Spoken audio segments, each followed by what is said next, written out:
Esta mañana hemos empezado con instituciones y hemos seguido con populismo, y esta tarde vamos a seguir el mismo esquema. Vamos a hablar de instituciones y luego hablaremos otra vez no solo de populismo, sino de las ideologías que están detrás de algunos populismos, y en concreto a los que en este momento se están desarrollando en España. Para hablar de instituciones, yo les dije esta mañana que a lo largo del curso nos centraríamos en dos reformas que son las que en este momento están en el Parlamento pendientes de concreción más significativas. Como ustedes leen en los periódicos, en el Parlamento quedan una serie de leyes para aprobar de aquí a final de legislatura. Dos de las principales leyes que quedan tienen que ver con la reforma de la Administración, que son la Ley de Procedimiento Administrativo y la Ley de Entes del Sector Público. Y de esas dos cosas vamos a hablar mañana. Y estoy por decir que casi el resto de las demás 40 que deben quedar pues son de la competencia del ministro catalá, que tiene una ristra espectacular de proyectos de ley en marcha en el Congreso de los Diputados y del Senado. La última vez que conté, que fue la última vez que tuvimos un acto juntos, eran 14. Ya no sé si han aumentado o disminuido, porque alguna ya definitivamente aprobado. No, ese día se aprobó la de los sefardíes, si no recuerdo mal, la nacionalidad de los sefardíes. ¿Qué quiero decir con esto? Que en este momento una parte importante de la tarea reformista que queda por realizar en este final de legislatura al gobierno Rajoy pues tiene que ver con el mundo de la justicia y con las leyes que está impulsando el ministro catalá, y de lo que entiendo que nos va a hablar esta tarde. Como le va a presentar una persona muy importante en el Parlamento español, que es José Miguel Castillo, el portavoz del Grupo Parlamentario Popular en materia de justicia en el Congreso de los Diputados, pues yo no me voy a extender en la presentación para darle la palabra, pero quiero decir dos cosas. La primera, sobre el fondo de la materia que nos reúne hoy. Lo ha dicho esta mañana Manuel Pizarro. De la tarea reformista que tiene pendiente este país, una gran parte tiene que ver con el mundo de la justicia. Y además, como en el pasado reciente yo he escuchado al ministro catalá hablar de estas cosas, pues sé que dice una cosa, que es que esa tarea reformista tiene ahora un momento, que es el que a él le ha correspondido administrar en la parte de legislatura en la que él ha tenido la responsabilidad del ministerio, en el final de legislatura, y que quedan otra serie de temas pendientes en esa tarea reformadora que habrá que acometer después de las elecciones en el inmediato futuro. Es decir, que hay por delante una necesidad evidente de una gran reforma en la cuestión del mundo de la justicia. Así que el tema de esta tarde a primera hora no puede ser de mayor relevancia para hablar de una mejora de la democracia en España. Y la segunda cosa que les quiero trasladar, sin pisarle su territorio al presentador, es decir que estoy extremadamente agradecido, Rafael, ministro, que hayas podido atender esta invitación. Yo se la formulé cuando iba a empezar la campaña electoral de las elecciones autonómicas y municipales, y me miró con horror. Me miró con horror porque tenía delante la agenda de los mítines y de las reuniones y del follón que tenía por delante, y era una agenda espantosa, ¿no? Y sin embargo, teniendo todo eso delante, inmediatamente me dijo: a ver, ¿qué días tienes? Yo le dije el miércoles y el jueves, me dijo el jueves, y el último día me lo ha cambiado al miércoles y ya está. O sea que así que te agradezco en el alma, ministro, que hayas sacado un hueco para estar con la gente aquí esta tarde y explicarles y poner en valor lo que se está haciendo, y explicarles también lo que es lo que tú tienes en la cabeza sobre el proyecto reformista de este gobierno y sobre el proyecto de reforma de la justicia. Además, tengo que añadir una cosa, y es que me precio de la amistad del ministro de Justicia. Hemos estado juntos trabajando en la Comisión de Secretarios de Estado y Subsecretarios en el Gobierno de José María Aznar. Le conozco bien, sé que es persona extraordinariamente valiosa, ponderada, prudente, sensata y sólida, y que es una garantía enorme el que al frente de los asuntos de la justicia españoles en este momento hay una persona de la calidad personal y profesional del ministro catalá. Y como lo pienso, pues no quería dejar de decirlo ahora que no me oye y que ustedes escuchan lo que tengo que decir, ¿no? Y dicho esto, José Miguel Castillo, adelante. Presentar a Rafael Catalá es para mí un auténtico placer. Me van a permitir que no me extienda en esta presentación excesivamente en los datos de su biografía, de su muy extenso currículum, porque si lo hiciera de esa forma realmente no me daría tiempo a nada más. Sí me van a permitir que destaque de ese muy brillante currículum que Rafael Catalá ha desarrollado una carrera profesional, administrativa y política impecable, magnífica. Su carrera política, de hecho, prácticamente lo ha sido todo. Ha sido director general en el Ministerio de Administraciones Públicas, en el Ministerio de Educación y Cultura, ha sido subsecretario en el Ministerio de Hacienda, ha sido secretario de Estado de Justicia, si no me equivoco, en los años 2002 a 2004, y secretario de Estado del Ministerio de Fomento en la presente legislatura, hasta que fue nombrado ministro de Justicia, cargo en el que tomó posesión el 28-29 de septiembre del año pasado. Realmente nos encontramos ante una persona con una gran experiencia, con un profundo conocimiento de lo que es la Administración de Justicia y además con un profundo sentido del Estado. El conocimiento de la justicia, además, porque se notó ya en su primera comparecencia en la Comisión de Justicia, justamente 2 semanas después de tomar posesión, se veía claramente que desde el minuto cero conocía perfectamente la asignatura y que además esa asignatura le gustaba mucho. Es un conocimiento de la asignatura además muy realista, muy pegado a la realidad. Sin florituras, sin grandes tesis doctrinales, pero muy realista y muy práctico y muy pragmático. Evidentemente, para tener ese conocimiento real de la justicia y de los problemas que aquejan a nuestra justicia, era muy importante 2 características que lo distinguen. En primer lugar, una enorme capacidad de trabajo. Como anécdota puedo contar que hace pocos meses tuve la oportunidad de coincidir con él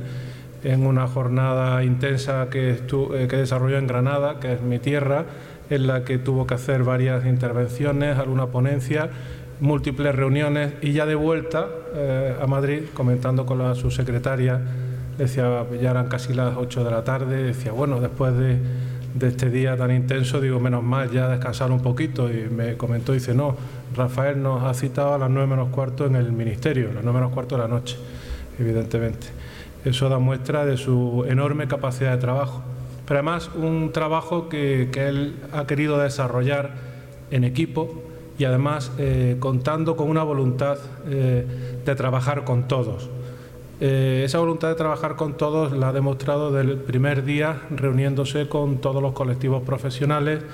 reuniéndose con sindicatos, atendiendo a todos los grupos y las sugerencias de todos los grupos parlamentarios y también con colectivos ciudadanos, porque lo que es evidente es que para gestionar la justicia no solamente hace falta hablar, que él habla muy bien, y hacer proyectos, que él sabe hacer muy buenos proyectos. También es muy importante saber llegar a consensos, y realmente en materia de consensos Rafael es un auténtico campeón. Otra característica que me gustaría destacar de su forma de ser es que es una persona valiente. Esa valentía la demostró ya aceptando el reto que se le presentaba en un momento muy complicado. Yo creo que no es necesario que recuerde o que haga una foto fija de las circunstancias en las que él asumió esta complicada tarea. Yo creo que todos lo recordamos. También es valiente porque ha sabido no aceptar esa herencia con la que se encontró a beneficio de inventario. Y hay que ser valiente para terminar aquello que había que terminar, también para modificar aquello que había que cambiar y también para rectificar los errores cuando se habían cometido. También ha sido valiente para afrontar proyectos nuevos, a pesar del poco tiempo que tenía, y ha puesto todo su empeño, y podemos decir que quizás hoy en la Comisión de Justicia en el Congreso empieza a ser ya una de las comisiones más despejadas, porque ha organizado muy bien ese trabajo con mucha intensidad, pero también con un gran control y gestión del tiempo. Aparte de estas características de experiencia, de conocimiento y de valentía, me gustaría destacar algo que también nos ha sorprendido a muchos, y es que Rafael Catalá es una persona normal, una persona muy normal. Eso, en fin, puede parecer quizás una tontería, pero realmente es importante. Una persona que sea cercana, una persona que sea capaz de hablar con todo aquel que se le acerca y que sea capaz también de hacerse una foto con todo el que se lo pide. Yo tuve hace poco también la oportunidad de coincidir en una cena, durante la cena, y doy fe, porque lo viví, pues se hizo no menos de 200 fotos. O sea, fue una cosa extraordinaria y sin perder en ningún momento la sonrisa. Por tanto, con estas características, él ha sabido gestionar momentos complicados, ha sabido en un periodo de 9 meses, un periodo muy corto, hacer más reformas que todas las reformas juntas que se han presentado en España en los últimos 10 años en materia de justicia. Ha sabido abordar reformas tan importantes como el Código Penal, que hoy entra en vigor,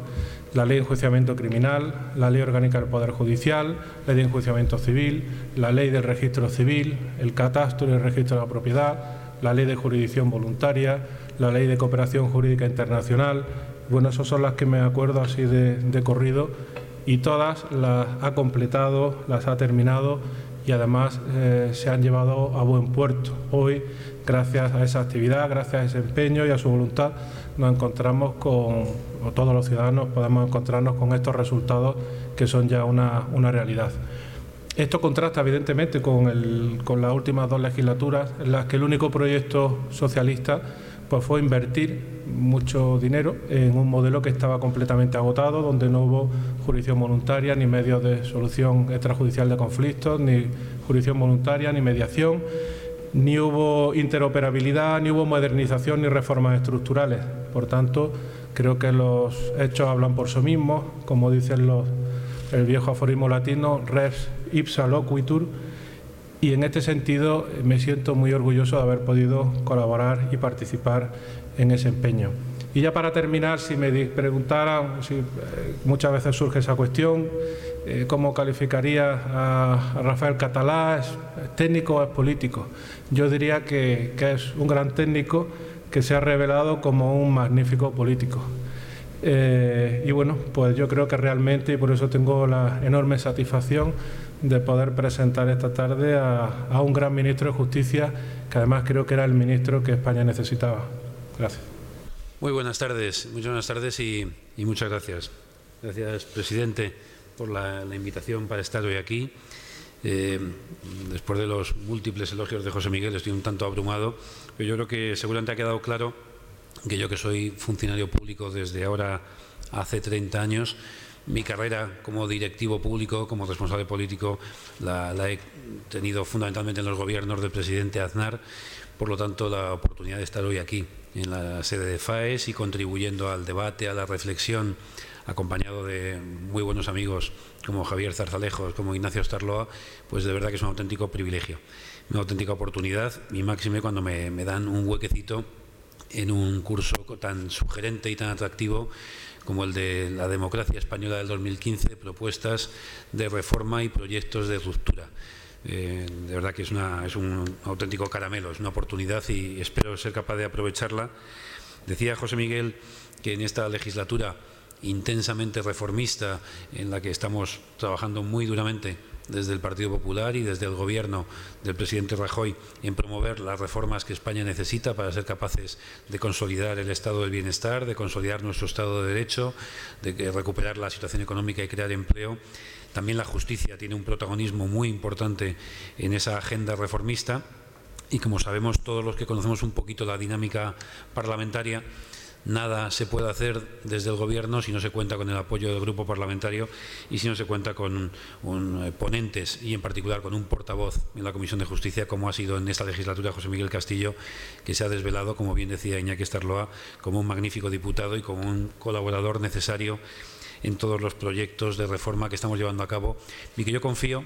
con el legítimo orgullo de quien dirige un equipo y quien hereda la labor del ministro anterior, de Alberto Ruiz Gallardón y todo su equipo, que vamos a finalizar una legislatura importante, relevante, de fortalecimiento del Estado de Derecho, de mejora de nuestra justicia y de fortalecimiento también, en última instancia, de nuestra democracia. Hablaré de las reformas en materia de justicia, pero me gustaría aprovechar la oportunidad de este desafío de propuestas de reforma y proyectos de ruptura para hacer alguna consideración anterior, más de carácter general. Y empiezo con una reflexión sobre que el pasado 15 de junio el Reino Unido conmemoró, con toda la pompa, con toda la circunstancia que la ocasión requería, el 800 aniversario de la Carta de las Libertades, que un grupo de nobles obligó a firmar al rey Juan I en 1215, hace, por lo tanto, como digo, 800 años. Hubo algún debate sobre la utilización política de un acto de esas características. Lo cierto es que fue un acto de celebración nacional en el Reino Unido unánime y ciertamente tenían razones para ello. La actualidad de ese documento, de esa Carta Magna, que empezó a cambiar las mentalidades inglesas y que, andando el tiempo, en gran medida las de todo el mundo, todas las sociedades occidentales, en un siglo tan temprano como el siglo XIII, se explica paradójicamente por el hecho de que no propició ya entonces un vuelco inmediato de las instituciones, sino que lo que produjo aquella Carta Magna fue un cambio muy paulatino, pero también es verdad que sabiendo que no había marcha atrás. Sobrevivió la Carta Magna británica incluso a la arbitrariedad del Estado absolutista, pues la semilla ya estaba plantada y no tardaría en germinar en la Ilustración británica. En otras palabras, el aniversario de los orígenes constitucionales de la que sería y la que es posiblemente la más sólida democracia de Europa demuestra la perdurabilidad de los cambios que se operan mediante procesos de reforma frente a otras que tienen un carácter mucho más superficial y yo creo, por lo tanto, ineficaces, que se basan en proyectos de ruptura. La Carta Magna inglesa se convirtió también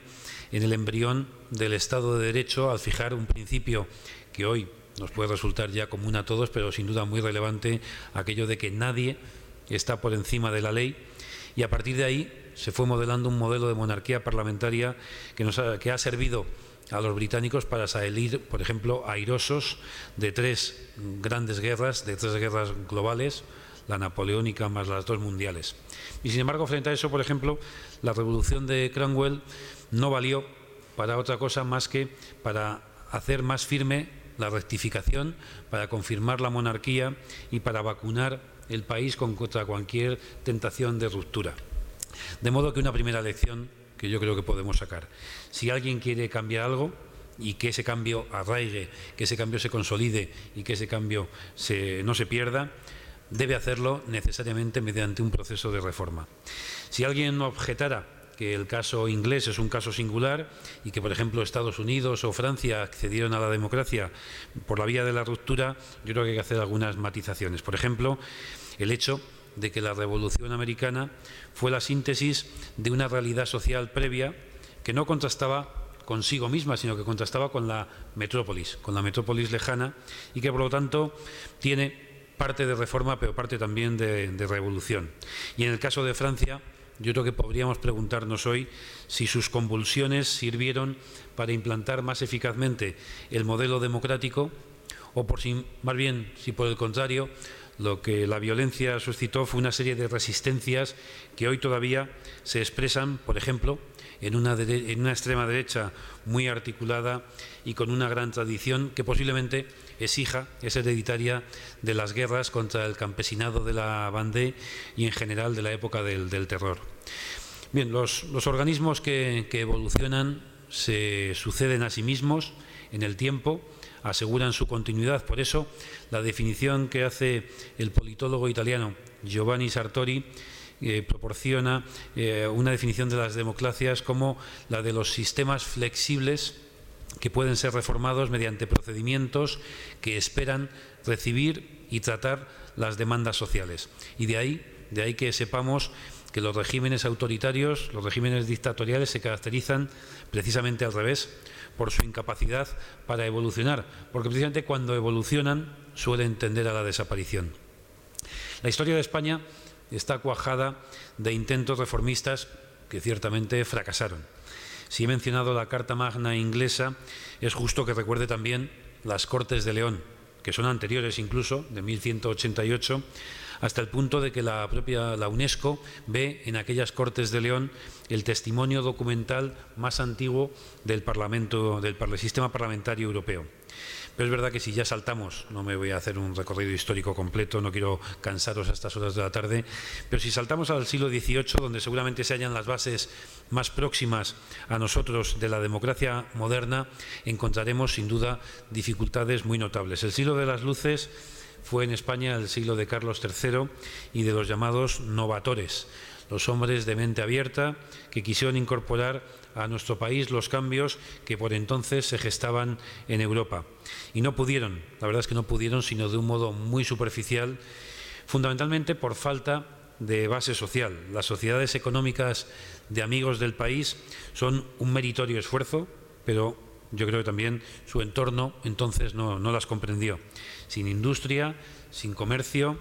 sin una burguesía emprendedora y con un sistema de enseñanza aún muy alejado de las corrientes europeas, la Ilustración española, que sin duda brilló por sus individualidades, Jovellanos, Floridablanca, sin embargo, no fueron capaces de hacer extender sus ideas al conjunto de la sociedad, al conjunto de los ciudadanos, no fueron permeables al conjunto de la sociedad de entonces.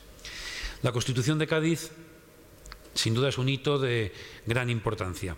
pero su azarosa vida, con sus sucesivas vigencias, con sus derogaciones, también en alguna medida revela, en mi opinión, su falta de sustrato social. El regreso de Fernando VII,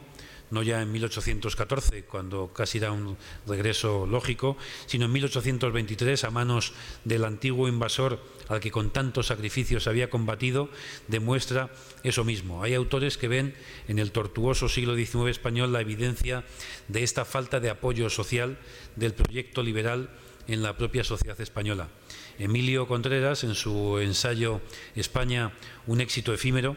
reflexiona sobre la debilidad de los dos partidos de entonces, del Partido Liberal y del Partido Conservador, que son en realidad dos facciones de una misma corriente cuyos valores no siempre fueron compartidos por el conjunto de la población. Por ahí, la resistencia del carlismo y su capacidad para dividir la sociedad española y para paralizar todos los avances. Y de ahí también una cierta ausencia de espíritu cívico que todo lo fía al poder de un Estado, bien es verdad que un Estado más bien endeble, al que se le pide que resuelva todo, pero que no cuenta con la participación activa de los grandes sectores del país. No deja de ser expresivo el hecho de que cuando Sagasta consigue aprobar el sufragio universal masculino en 1980, la participación no supera al 40% del censo, como manifestación de esa falta de base social de las reformas. En todo caso, con todo ello, lo cierto es que la restauración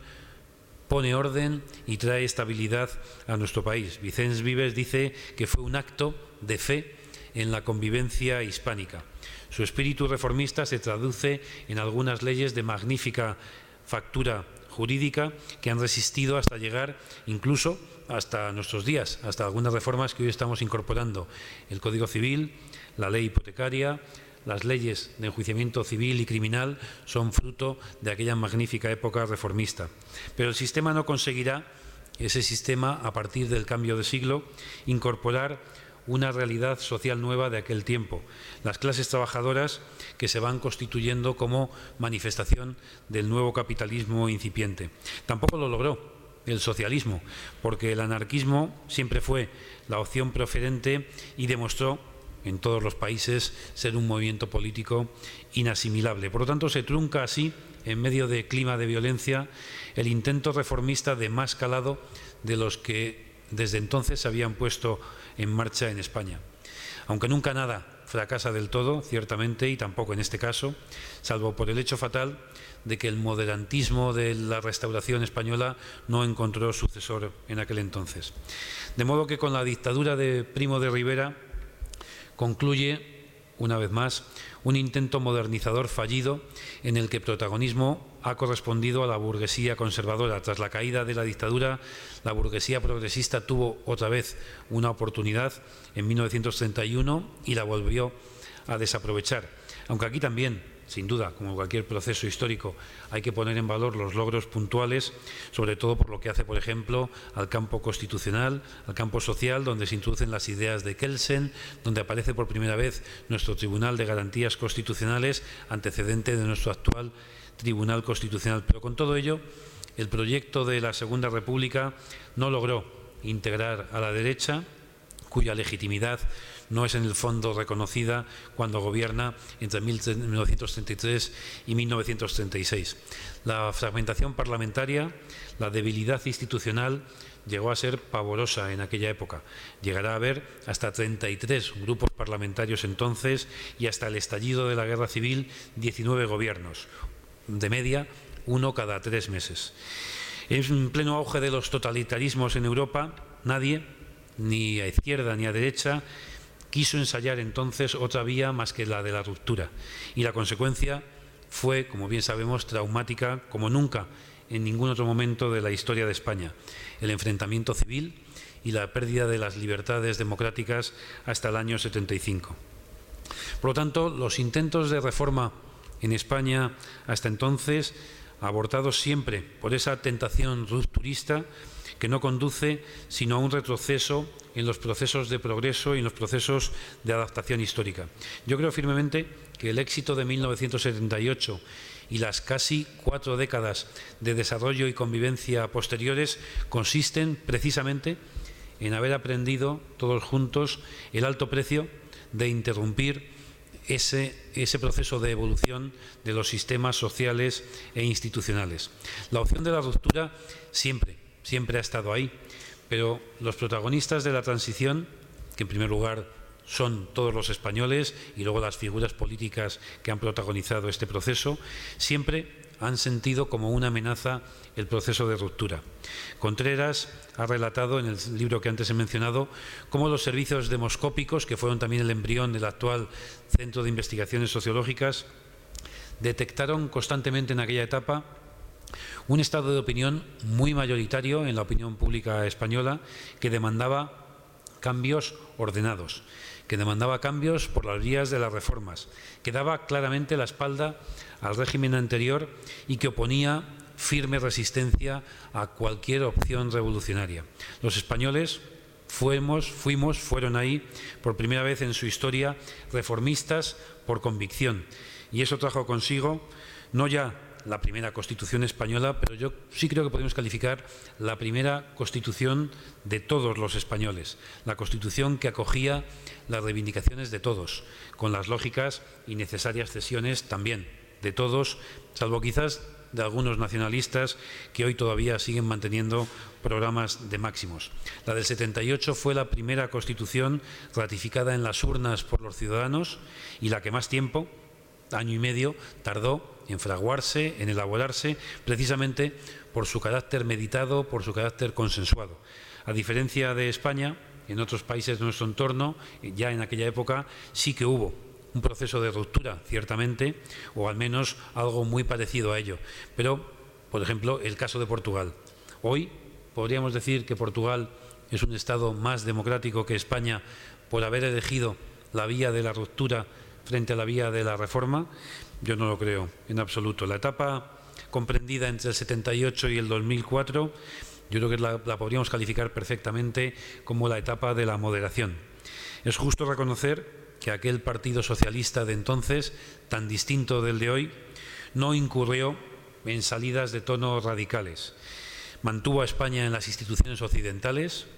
pactó con empresarios y con trabajadores y asumió también, aunque fuese tímidamente, el desarrollo de la economía de mercado. Esa moderación facilitó el verdadero despegue de España entre 1996 y 2004, que fue cuando nuestro país cobró de verdad una verdadera importancia en Europa, cuando España sale al exterior, cuando se incorpora con papel protagonista al proceso de globalización de nuestra economía. La entrada en el euro quizás también es un símbolo que representa esa gran transformación de España conseguida una vez más, como todos los grandes procesos, no a través de la ruptura, sino por la reforma. Y además inspirada e impulsada por un Partido Popular que ha hecho siempre de la reforma una bandera que ondea. La tentación rupturista ciertamente no ha desaparecido, nunca ha desaparecido por una parte de la izquierda. Y Rodríguez Zapatero empezó a cuestionar ya la validez de ese pactismo reformista de la transición y empezó a descubrir nuevos temas, y ello obedece a un fenómeno ya muy estudiado y criticado también por una de las mentes más lúcidas del ámbito socialdemócrata, Tony Judd. Judd se desespera al constatar cómo el proyecto de justicia social de la socialdemocracia clásica se agota a comienzos de los 70 del siglo pasado y se ve sustituido por una serie de políticas culturales de reivindicación particularista que dejan de lado los aspectos tradicionales como la cohesión social, por ejemplo. Huérfano de un proyecto atractivo, la socialdemocracia vivió su canto del cisne en la tercera vía de Tony Blair, se desdijo en la Alemania del canciller Schröder y hace un último intento, pero que en tanto manierista, con las teorías del republicanismo de Petit, entre otros. La consecuencia es que a través de esta última escuela de pensamiento se ha introducido una, en mi opinión, peligrosa descalificación de la democracia representativa en favor de sistemas participativos y asamblearios. Porque subyace, digo que es peligroso porque subyace aquí una idea de que solo la participación directa es legítima, que la delegación de las decisiones en un representante democrático no tiene esa legitimidad. Tenemos que reconocer que esa tesis, que esa falacia, si me permitís la expresión, ha tenido un cierto éxito hasta el punto de que en España está impulsando inicialmente una izquierda que, incluso con un cierto corte leninista, ha crecido bajo este disfraz asambleario a partir de las acampadas del 15 de mayo del 2011. Todos recordamos aquellos eslogan hoy todavía repetidos por algunos como mantras de no nos representan, hasta que algunos se atribuyen a sí mismos ser los únicos representantes de la gente, y esos movimientos han conseguido devorar a un partido como Izquierda Unida, desplazar como están desplazando al Partido Socialista y quizás convertirse hoy en el único oponente real que tiene el Partido Popular. Y esa es la encrucijada en la que estamos hoy, en la que hoy nos encontramos, la de un centro reformista que ha sido capaz de promover y proponer a los españoles un conjunto de reformas que nos ha salvado de la intervención exterior,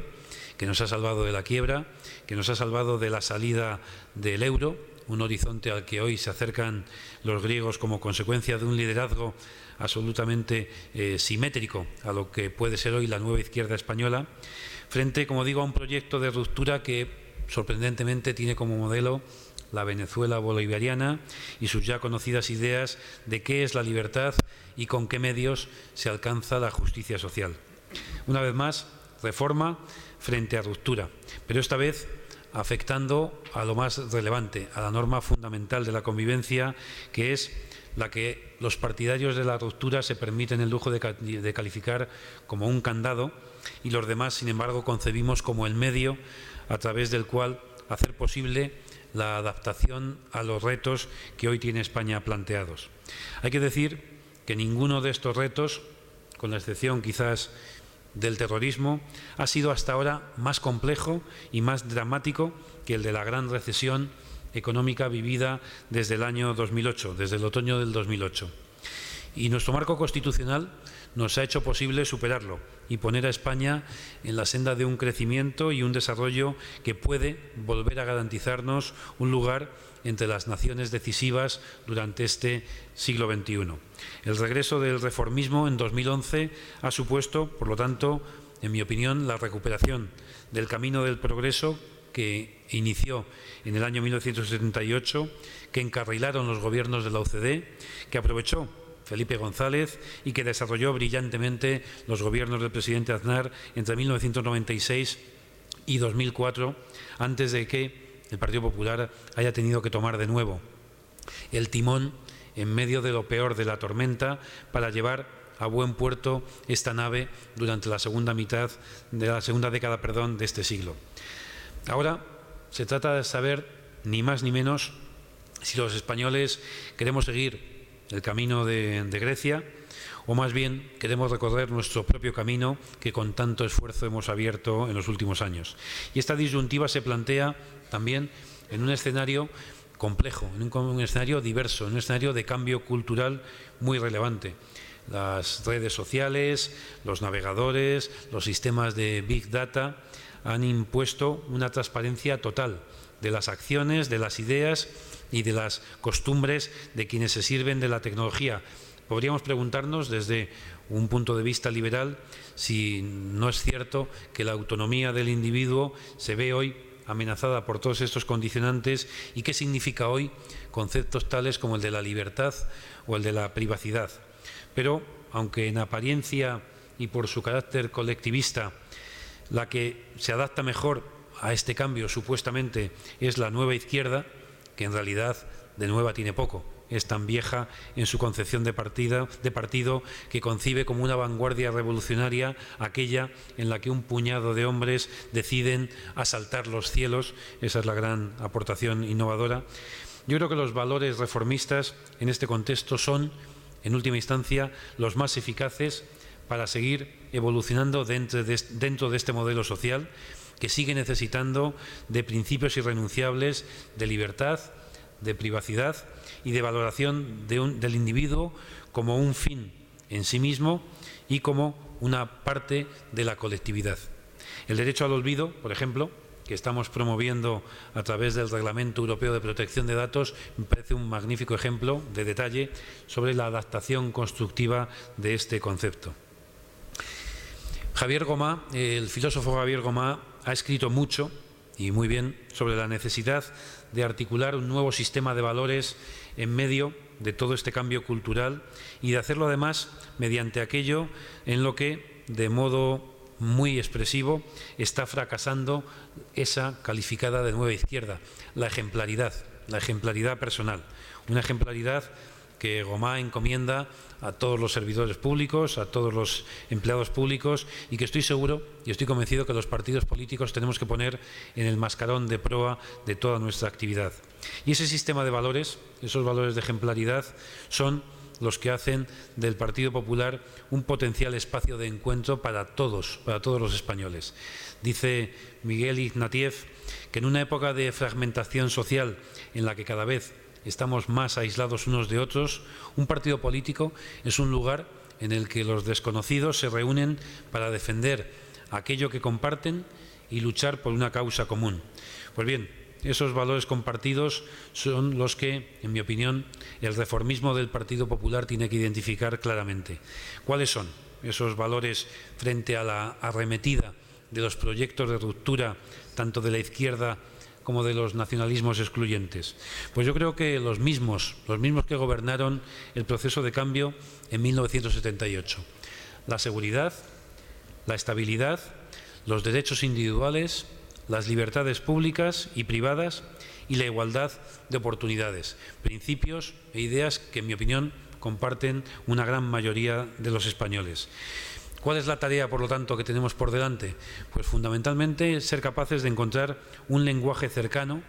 que conecte con esa sensibilidad social, de modo que esas mayorías silenciosas o así calificadas dejen de serlo y reconozcan esa voz propia dentro del discurso del Partido Popular. Reencontrarnos con la sociedad española, yo creo de verdad que tiene que ser relativamente fácil, por la sencilla razón de que hablamos el mismo idioma, queremos lo mismo y rechazamos con firmeza la vía improductiva y traumática de la ruptura. Seguro que hay otros aspectos más sobre los que tenemos que reflexionar. ¿Cuál es, por ejemplo, nuestra relación con lo público? Yo creo que tenemos que sentirnos muy orgullosos de esos servicios públicos que cada vez que gobernamos, en los ayuntamientos, en las comunidades o en el Estado, llevamos a unos niveles de excelencia que nadie más es capaz de garantizar, aunque algunos se intenten apropiar de la titularidad de la defensa de lo público. Porque en España el Partido Popular ha sido capaz de salvaguardar el estado del bienestar y la cartera de los principales servicios públicos. Y yo, como administrador civil del Estado, como decía hace poco, desde hace 30 años, no puedo dejar de constatar este hecho. Y aunque es verdad que son necesarias las mejoras, yo creo que los ciudadanos sienten como un patrimonio personal, como una gran realización propia, los servicios públicos, la enseñanza, la sanidad, las pensiones, y nosotros tenemos que ser capaces de encontrarnos con todos los ciudadanos en ese sentimiento de orgullo sobre lo público y sobre los servicios públicos. Cuando veo ahora a la recientemente elegida alcaldesa de Madrid viajando en metro y haciendo de ello una seña de identidad política, yo me pregunto, ¿y quién ha hecho ese metro? ¿Quién ha construido ese metro y quién lo ha convertido en uno de los mejores del mundo? No lo ha hecho la izquierda, lo ha hecho los gobiernos del Partido Popular. Y eso no significa y no puede significar que queramos un Estado elefantiásico o que demos la espalda en absoluto a la sociedad civil, que ciertamente es la que mueve un país, la que lo hace crecer y la que crea empleo. Pero sí tenemos que pensar si hemos acertado al mantener un cierto discurso con recelo ante lo público cuando, como digo una vez más, nadie lo gestiona mejor que nosotros. Público y privado son necesariamente dos esferas que tienen que colaborar, desempeñando cada uno su papel porque atienden ciertamente a funciones diferentes. Allí donde no llega la iniciativa privada, porque quizás un determinado servicio no es rentable, ha de llegar la iniciativa pública, no mediante el derroche o la ineficiencia, nunca, sino con la eficacia que las políticas reformistas saben infundirle. Estas reformas que ha abordado y que ha cometido el Partido Popular para hacer más eficaces las administraciones públicas, para adecuar su tamaño a lo idóneo, no tienen parangón en la historia reciente de España. Algunas de ellas ciertamente es particularmente compleja, como las reformas en la justicia, sin que eso nos lleve ni mucho menos a perder las reformas, nos lleven a perder la cercanía con el ciudadano, porque estamos trabajando en lo que a mí me gusta calificar como una justicia de las personas, no por tanto una abstracción remota o conceptual o teórica o propia de personas del mundo del derecho alejados de lo cotidiano, en absoluto, sino entendiendo la justicia de las personas como un servicio público que beneficia tanto a un agricultor que trabaja en el campo y que necesita una mayor protección de sus propiedades, como a un profesional liberal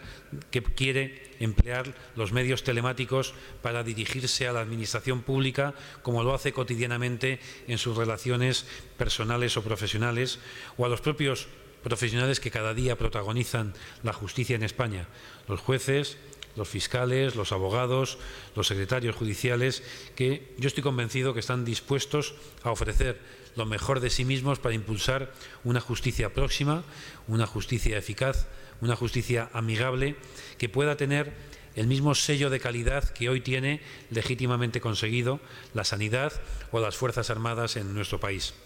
Y esta justicia de las personas pone el acento, porque no puede ser de otra manera, en la protección de los más necesitados, en las víctimas del delito, respecto de los cuales hemos aprobado en el Parlamento un estatuto que recoge los derechos de la víctima y que es absolutamente pionero en toda Europa. Como también nos orientamos y tenemos la máxima sensibilidad hacia las víctimas de la violencia de género, hacia las personas con discapacidad, hacia los creadores de propiedad intelectual, hacia los menores, los extranjeros, las minorías y muchos colectivos que a partir de hoy, día 1 de julio en que entra en vigor el nuevo Código Penal, están mucho mejor protegidos, están mucho mejor garantizados sus derechos de lo que era anteriormente y además un nuevo Código Penal que incorpora una institución tan necesaria, tan razonable, tan constitucional y tan de corte europeo como es la prisión permanente revisable, que va a permitir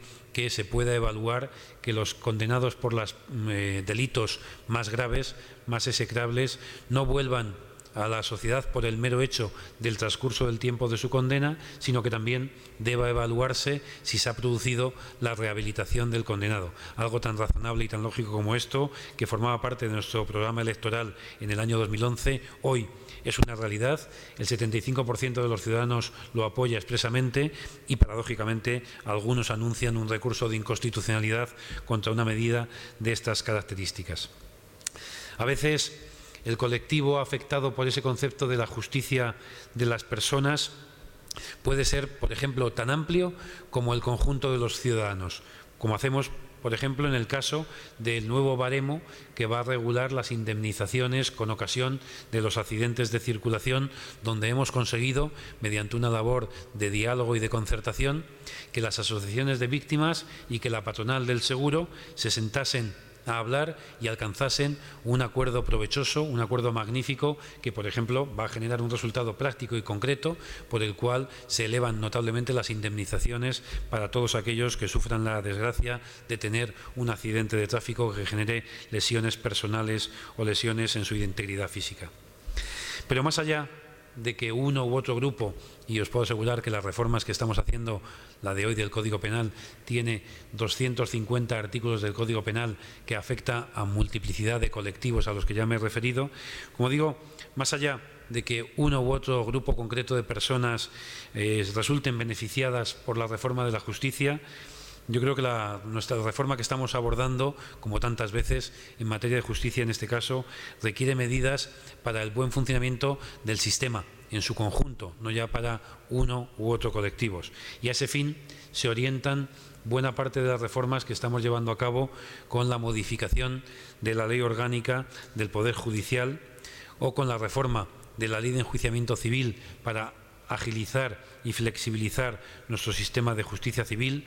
con la reforma de la Ley de Enjuiciamiento Criminal, que incorpora asuntos tan importantes como la simplificación de los plazos, como la supresión de las macrocausas, como el fortalecimiento del investigado, antes hasta hoy denominado imputado, y que va a generar todo un cómputo de derechos que va a garantizar el derecho a la intimidad, el derecho a la propia imagen, el derecho a la presunción de inocencia y a un juicio justo, que hoy ciertamente no están suficientemente garantizados, y todo ello en un contexto también de mejora de la gestión pública mediante la incorporación de las nuevas tecnologías,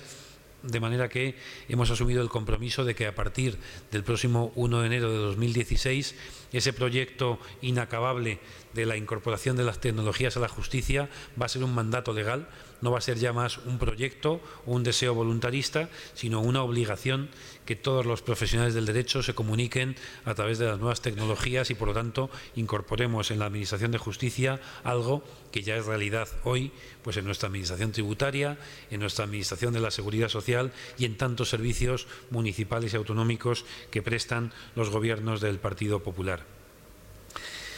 Bien, son muchas las reformas y no pretendo alargarme mucho más en esta intervención, sobre todo por dejar tiempo también al debate, a las preguntas, a las aclaraciones, pero también no quiero dejar de mencionar un asunto que me parece relevante